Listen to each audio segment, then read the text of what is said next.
Ix-xogħol ta' rinnovar fl-asta tal-Ħamrun wasal fl-aħħar fażi tiegħu bil-ftuħ uffiċjali mistenni jsir sal-aħħar ta' Mejju.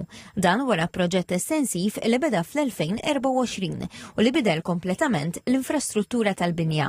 Ix-xogħlijiet kienu jinkludu twaqqih rinnovar tas-soqfa, il-ftuħ ta' ħitan diviżorji u spazji interni ġodda kif ukoll l-installazzjoni ta' bibien u twieqi moderni. Sar ukoll tibdil sieħ fis-sistemi ta' drenaġġ, ilma u elettriku flimkien ma' ventilazzjoni ġdida inkluż arja kondizjonata.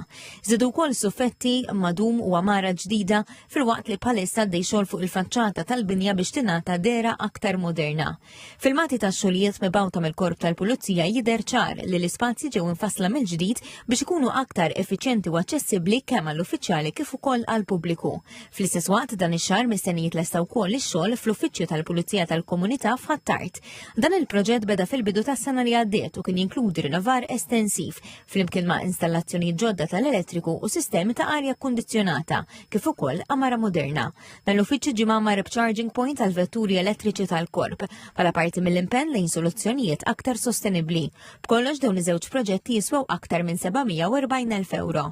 Dan l-investiment jiforma parti minn programm uża ta' modernizzar fl-assess tal-Pulizija wara li fl-aħħar snin tlestew ukoll xogħlijiet fil-Gżira u r-Rabat u nbniet assa ġdida fuq il-Line.